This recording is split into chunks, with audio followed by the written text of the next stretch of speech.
Hi, my screen is I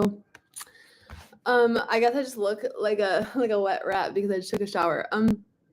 I just went to the grocery store and took a shower and I'm really behaving like I'm unemployed, which I sort of am, but it's just because I did a lot of work yesterday. Um yeah, I'm really looking rodent like. That's okay. I checked out and I was like, "Oh, maybe inflation really is as bad as people seem to say when they're being interviewed about politics." But then I realized it was just because I had to buy olive oil. It didn't change in the past week. It's the same. Oh, good. I'm so glad. I am trying to remember what was happening.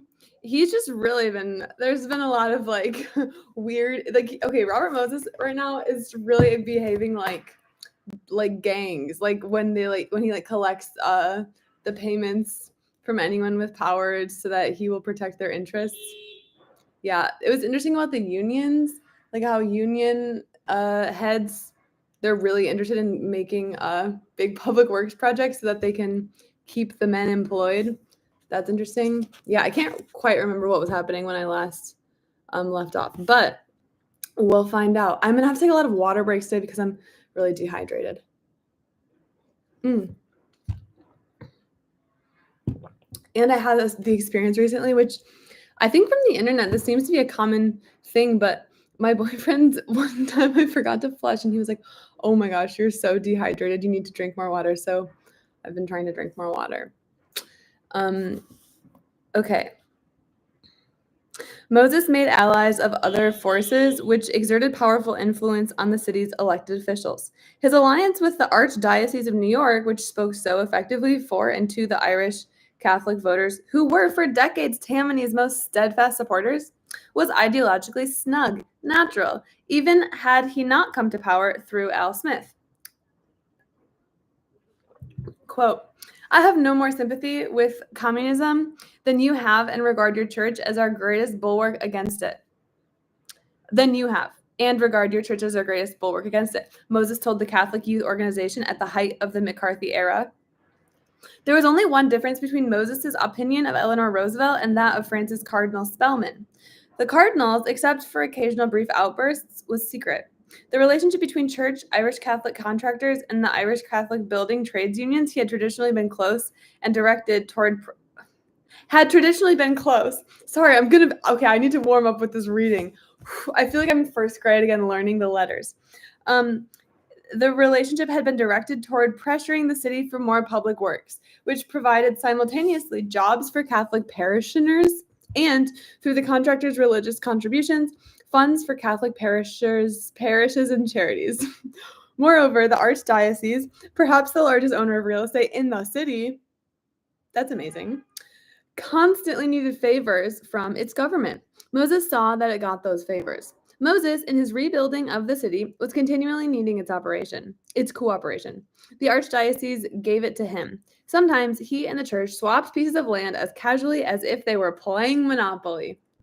Moses' favors to the church were sometimes immense. In 1955, Fordham University, anxious to relocate and expand its in-town college, was unable to afford a big enough piece of land. Moses used his sweeping powers as Slum Clearance Committee chairman to oust hundreds of tenants from 6 prime acres of real estate adjacent to his Lincoln Center, Title I development, and turn them over virtually as a gift to the university. Wow, right by Lincoln Center. That's amazing. Grateful Fordham named the central square of the Lincoln Center campus Robert Moses Plaza. I wonder if it's still named that. Wow.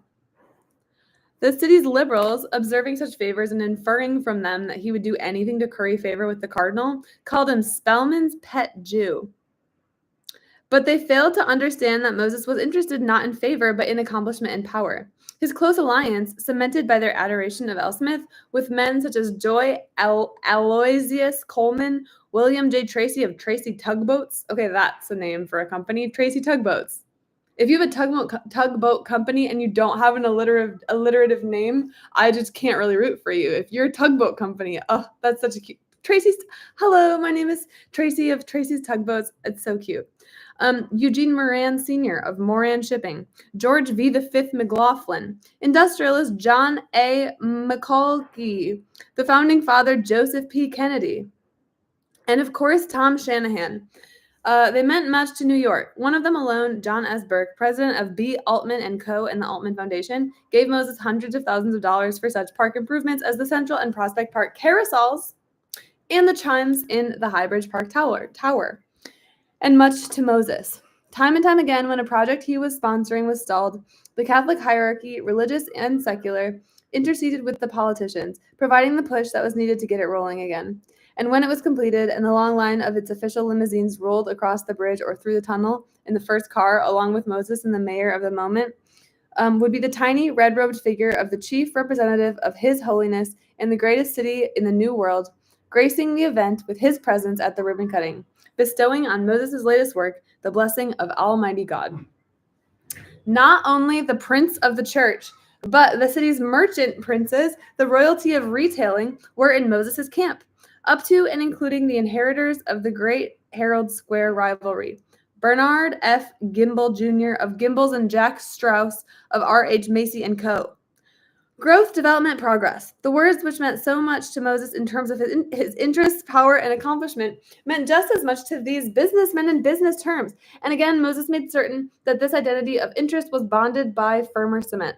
Okay, so pretty much this is all just being like, hey, all these rich guys, all these influential guys, yeah, Moses knows them. So it's kind of like, I feel like I'm not learning that many new ideas, but it's just more evidence of the same idea. Merchandising requires locations and, if successful, expansion. And in New York, locations and expansion means zoning changes, and big retailers needed approval from the Moses-controlled City Planning Commission to get them. Zoning considerations aside, locations were not easy to come by, but Moses could be of assistance there too, as quite by accident. Traffic Commissioner Henry Barnes learned shortly after coming to New York in 1962. Since one of the worst traffic bottlenecks existed at the Manhattan end of the Queensboro Bridge, he was staggered when he learned confidentially that the Triborough Authority was planning to condemn close to a square block of buildings at the bridgehead, evict their tenants, and build a 2,000-car parking garage there. I couldn't quite figure out why Triborough wanted to do it, Barnes was to recall with a grin several years later. The traffic would be backed up for miles. But at lunch with Triborough General Manager Peter Reedy and Strauss on another matter, one day, the traffic commissioner heard Reedy, according to Barnes, under the influence of one martini too many, mention to Strauss, this garage that we're working on with you people. Why would he want a garage there? I hope we find out. Actually, I don't really care.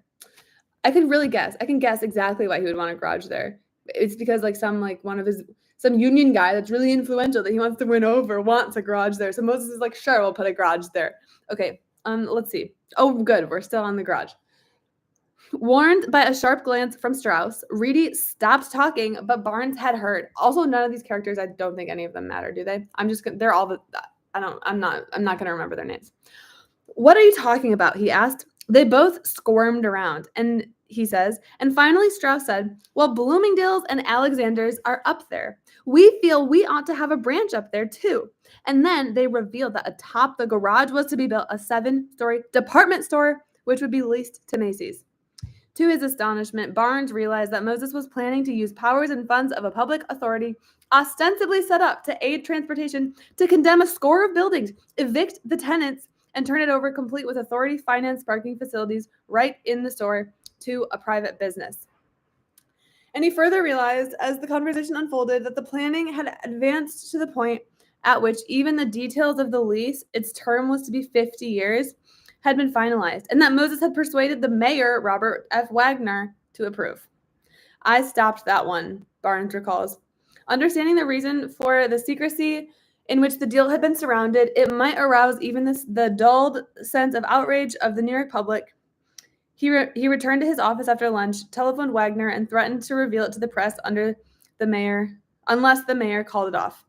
I said, I'll blow that one right open, Barnes recalls. And within minutes after he hung up, he recalls, Wagner called me back and said, all right, it's dead. As for Gimbals, Moses pushed through a number of projects that Bernard F. Gimbal Jr. felt would help business. This is just another random business called like Gimbals, whatever. I don't care about these people. I want to hear about Tracy Tugboats. I think this is my problem with the book I'm writing is that I'm obsessed with examples that are just like the tiniest bit funny. And so then I spend way too long like finding an example with a really fun name, like a Tracy Tugboat, but it's not really a good use of time. Yeah, that's my problem. That's like actually it's a major problem in my life. It's affecting my life. Whatever. Okay, yeah. Several astute observers were to comment that it was through the telephone that power is exercised in New York. Men who felt the impact of Robert Moses's power often described it in terms of the telephone. Shortly after I arrived in New York, I got into some big hassle with him, Barnes recalled, and no sooner had it hit the papers than my phone started ringing. There must have been half a dozen calls stacked up. I remember that two of the first were from Strauss of Macy's and David Rockefeller. They called me up and they said to me, "Don't fight Bob Moses. You can't win. And we need you around this town." The dispute with Barnes was a minor one. That was why there were only a half dozen calls. When an official, commissioner, borough president, mayor, attempted to stand in the way of a mayor, I really can't read today. What's my deal? Maybe I'm like, I don't know. Maybe I'm getting dumber. It's all downhill. Maybe it's the Flowers for Algernon situation. But it's not even because I never got as smart as the main character in Flowers for Algernon. We need you around this town. Wow, I didn't even That's a funny. That's like what the politicians in my phone say to me. We need you so bad. I watched this is beside the point, but I watched this. Oh, did you guys see that really depressing? I think it was like CNN. One of the news places put out this video about old people that have like beginning to have memory issues who get the text from it'll say like, "Hello, hello Gerald, this is Donald Trump. We really need you." And they believe that it's Donald Trump and then they send so much money. It's so sad. It is so sad. It's really crazy that that's not that like the like it's not illegal to sell people's phone numbers and demand so much from them. Yeah, there's just something about it where it's like there could be a regulation here. Anyway, wasn't it I'm not this is definitely like a headline I saw, not a full article that I read, but wasn't there just like one really bad a federal official that just like didn't really regulate phones that well, and then that's why we have so much telemarketing spam constantly? I think there's it's so bad. And I can't believe you don't have anything in the UK. Wow, that's kind of a sign that it's like the technology's not the issue. It's like the regulations. Yeah, it's so bad. I don't respond to any of them. But the people that respond from the video I watched, like the old people that respond because they actually believe it's like JD Vance on the phone that they're texting. When you start responding, when you actually send money, you get so many more. Wow. You guys are so lucky. They're annoying. It just like makes you like desensitized to notifications when like half of them are just, "Hello, this is Kamala Harris. We really need you." And it's like, well, I already sent in my ballot and I voted for you. Oh, they come to your house? Wow. Yeah, my parents live in Michigan and they said that they got a canvasser. So that was fun. They didn't really engage that much, but they thought it was fun. They were like, "Wow, it's cool that someone cares about like us specifically." But I don't know. Anyway.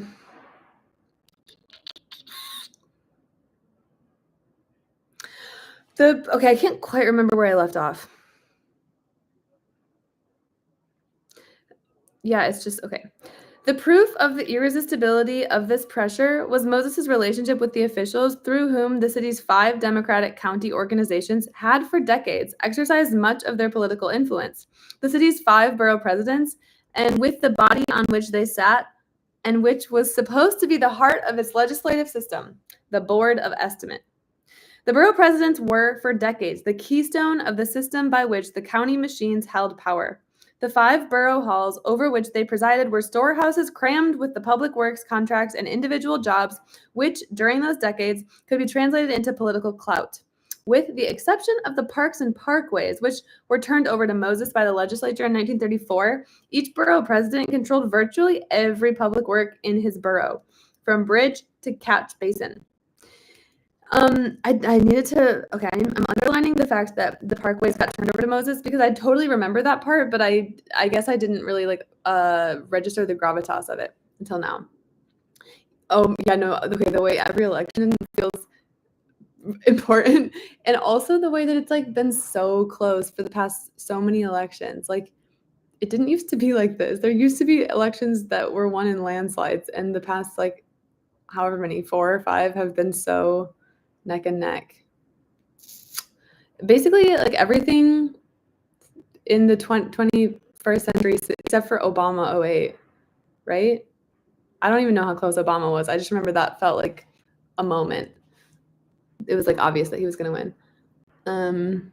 TV licensing letters. I don't even know what that is. I've only spent like 5 days of my life in the UK, plus like 4 in Ireland. But that's so yeah, I don't really know anything. And I also don't, some people are really good about like watching a lot of movies or like being involved in British culture, and I feel like that's a blind spot of me. So I don't always know. Anyway, sorry, I keep getting distracted. But yeah. Okay. In addition to being able to tell contractors whom to hire, borough presidents' control of municipal services like snow removal and street cleaning and repair gave them direct appointive power over thousands of laborers' jobs, as well as additional thousands of administrative and bureaucratic positions. The county machines were embedded in the community. On primary day, Democratic voters would find on the ballot the names of neighbors, for 4 or 5 county committeemen would be elected from each election district. And a district might be no larger than a single heavily populated city block. There were, in Tammany's heyday, more than 30,000 Democratic county committeemen in the city of New York. One of the committeemen from the district would be named district captain. At a meeting in the local clubhouse, he and other captains could elect a district leader. The district leader would in turn elect the county leader, an Ed Flynn or Irwin Steingut or a Jim Rowe. Oh yeah, just like a Jim Rowe, one of those guys. I don't know who that is. Also wait, the TikTok thing about British people not rinsing their dishes, like just like putting soap on them and then letting them dry. Do you do that? Is that true? I kind of don't quite believe it. Okay, the pyramid was, of course, Democratic only ostensibly. The county boss at its top could, for example, employ his power to force the district captains to elect the district leader he wanted. Power ran downhill as well as up. The democratic shape of the pyramid was further distorted by the fact that a principal ingredient in the mortar that held it together was graft, political considerations of which the will of the people was the principle. That should have been the only voice heard at its different levels were filtered through a host of private considerations. But there was a pyramid, and its base was the people. And through the county committeeman, district captain, district leader, county leader, borough president system, the people's voice was heard, even on public works. The district captain had to produce votes in his district to keep his job. So he not only had to do small favors for voters, obtaining them jobs or small loans, interceding with a grocer who had cut off credit, but also had to be his district's champion at City Hall. To be able to obtain a neighborhood playground and to see that it was located where the neighborhood wanted it, or to kill a plan to run a highway through the neighborhood. The district leader who wanted to remain a district leader had to be responsible to his people and to be willing to fight for them. And he had to be able to win. As Fred J. Cook points out, I need a little sip of water.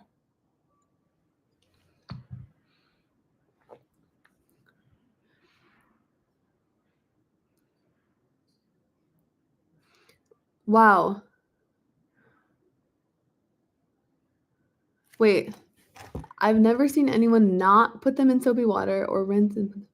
Okay, I don't quite understand what you're saying. Like, is there like dried soap on it when you're eating or not? I just have a hard time believing that the British are truly eating their mushy peas off of plates that taste like soap. There's no way. Okay, great. Yeah, I didn't think so. I figured it was like a rage cycle on TikTok. Yeah, it's like most people are more normal than you assume. And okay, I'm happy to hear that. Great. Thank you. Thanks for the information. Okay, so this is a quote from Fred J. Cook. The machine might be totally corrupt, but it had its fingers on the pulse of Block and Ward, and when the pulse beat stepped up to angry tempo, it heeded the warning or ignored it at its peril. It is hardly possible to overemphasize the importance of this old basic relationship. If the people of a ward were aroused about a local injustice, the district leader carried their complaints to the halls of the mighty, and often enough something was done to pacify his constituents. The borough presidents, the titular head of the Democratic county machines, had been placed in their jobs by the county bosses. Wow, we're getting so much information about like 1920s political structure, and I really don't need to know every detail. I'm happy with just hearing like, yeah, before there used to be a lot more ways to get the voice of the people, and Moses instead just did his own thing. I'm happy to trust him on that. But hey, at least this is fine too. I'll just learn all about, the intricacies of power balances in New York back in the day, in the Tammany days. Cashmore, who sat on the board of estimate for 21 years, had been placed in his job by Kelly and Steingut. Lyons, who sat on the board for 28 years, by Flynn. Jim Lundy by Rowe. Hewlin Jack by DeSapio. And relying for their support on those bosses and on the district leaders, they had to be just as responsive to the people. Other pressures, private, subtle, and strong, were, of course, always working upon them. But the pressure of public opinion was at least as strong as any of the others, and far stronger than most. And in the field of public works, the city's highest legislative body, formed to represent the will of the people of the city, was, to a surprising considerable extent, responsive to that will. For two reasons: a desire for increased governmental efficiency, which backfired, and a desire to curb the powers of the corrupt machines. The reformer drafted Charter of 1938 shifted the responsibility for many municipal services like street cleaning and repairing from the borough presidents to centralized city departments reporting to the mayor. The shift dealt a body blow to the small contractors who had placed so vital a role in providing the jobs and campaign contributions the machine needed. As for large-scale public works, the borough president's authority was eroded by the charter and by the new scale of construction made possible by the entrance into the field of the federal government, as under the WPA and PWA, the emphasis shifted continually away from the block to the neighborhood, from the neighborhood to the borough, from the borough to the city. Because the federal programs were so big, they were administered on a citywide basis, so federal officials were predisposed to select as the local administrators of such programs officials who represented the whole city rather than one of its segments. In New York, this predisposition was reinforced by the Roosevelt-LaGuardia alliance that resulted in the funneling of all federal public works contracts through City Hall instead of the borough president's offices. Handling the new scale of construction required a new scale of contractors, industrial giants with enough financial resources to fulfill cities' bonding requirements, and enough technical expertise to handle previously unprecedented engineering, architectural, and construction problems. Okay, now I need to read about whatever you're talking about. Something I recently learned about Britain, like mostly England, is that all these things that I thought were cities are actually counties. Like I totally thought Essex, I don't know what I thought Essex was. A region? A city? I guess I thought it was a city.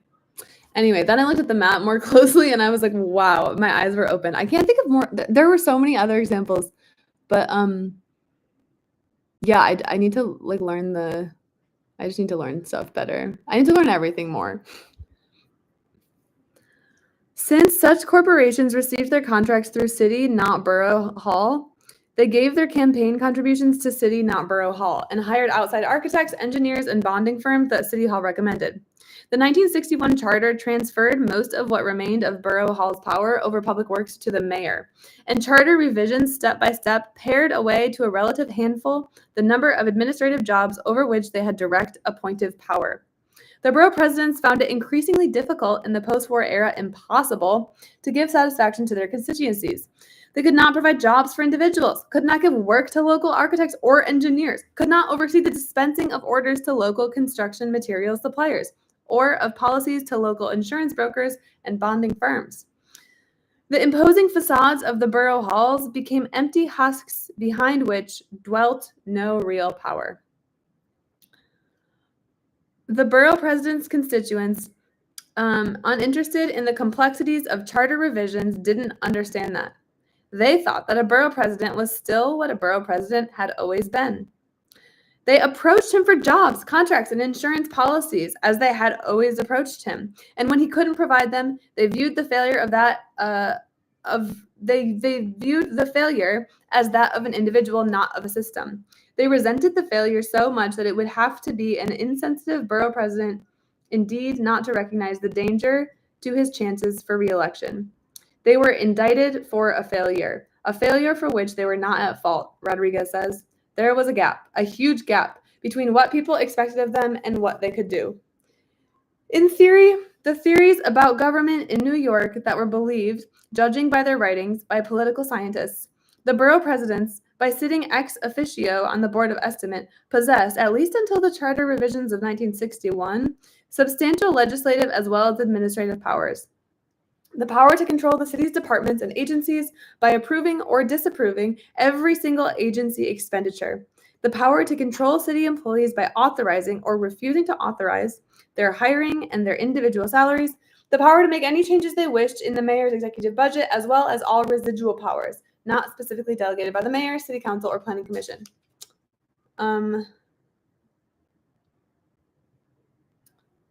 Okay, so the borough presidents are on the Board of Estimate. Great.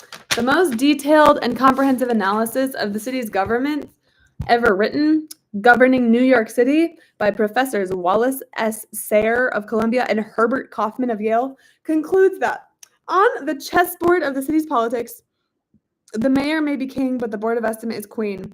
The board is the single most powerful participant in the distribution of the stakes of city politics.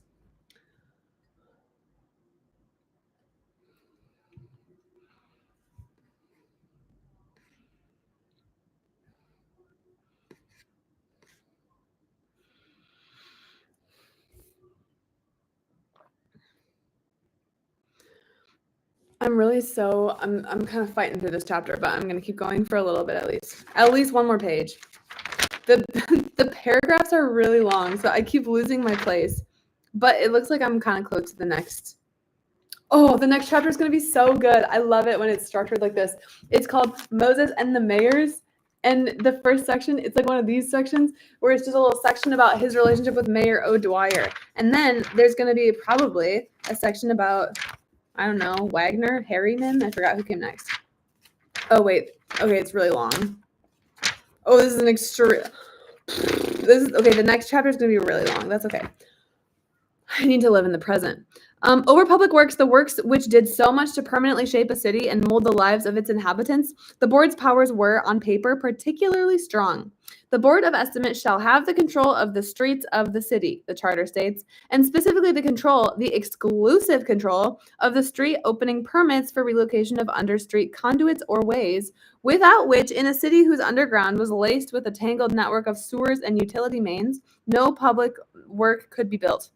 Moreover, under the theory on which the charter was framed, a theory which did not take into account public authorities, the board and the board alone had exclusive control, over all real property owned by the city.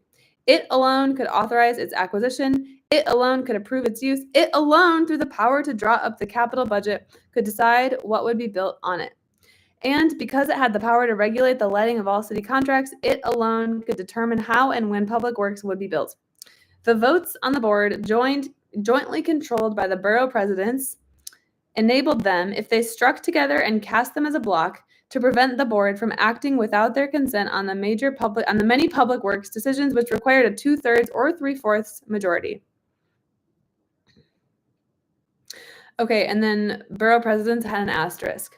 From 1938 to 57, there were 16 votes on the board. The 3 citywide officials, mayor, comptroller, and council president, cast 3 each for a total of What? That's weird to cast 3 each. Whatever. For a total of 9. And then the borough presidents cast a total of 7, 2 each by the presidents of Manhattan and Brooklyn, and then 1 each by the other 3. A 1957 charter amendment raised the number of votes on the board to 22, 12 of which 4 each were cast by citywide officials, 10 of which 2 apiece by the 5 borough presidents. Okay, I didn't need to know that. That's fine. And they did stick together under an... Okay, what? Okay, so the borough presidents did stick together under an informal agreement by which none of them would vote for a public work unless the president of the borough in which it was to be located approved. Yeah, that kind of makes sense. So absolutely did they honor this agreement year after year and decade after decade that the pledge, which the borough presidents themselves called borough courtesy, became known to frustrated agency administrators as unwritten law. Through both the formal and informal powers of their positions on the Board of Estimate, then the borough presidents, in theory, enjoyed what these political scientists called a commanding position in the field of public works. But new realities in public works made the borough presidents' legislative powers as meaningless as their administrative powers. No, I liked the borough presidents. I like that they stick together. They're like truly like, I don't know. It's hard to find a friend that loyal.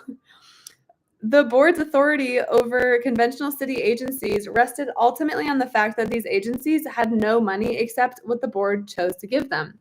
That the board could dole it out to them item by item, scrutinizing every line in an agency's budget request, and the agency therefore had to obtain board approval for every expenditure, no matter how small. But Moses' authorities had an independent income. They didn't need the city's money, and therefore they didn't need the city's approval in spending money. Okay, this is my last paragraph. Another new reality was the poverty of the city's government. Poverty, both absolute, LaGuardia's worst nightmares, paled before the realities of New York's post-war finances. And relative to the new needs created by its growth and by the fact that the growth consisted of an inpouring of impoverished immigrants in need of more help than the city was accustomed to give. And relative to the new needs of the county democratic organizations that controlled its politics. The city simply did not have the money to build public works on the new scale required by the public or by the greed of the political machines. But Moses' authorities, the authorities and the state and federal governments whose expenditures in the city he controlled, had the money. Through their seats on the Board of Estimate, the borough presidents had power to withhold street opening permits, for example, to stop authorities from building. But the borough presidents did not have the power to build themselves. Their power was, therefore, negative only. They could deny, but they could not initiate. They could not provide what the people and the county machines on which their own careers depended were demanding. They became, in Rodriguez's words, incapable of giving political satisfaction to their clientele. The old system by which they had lived was dead. In its place was a vacuum. Okay, I'm stopping there. This whole chapter was really just learning about like the both formalized and informal systems of power that just like stopped existing with Moses. That's fine. I didn't need to know all the details, but hey, now I do. I'm just reading your thingies.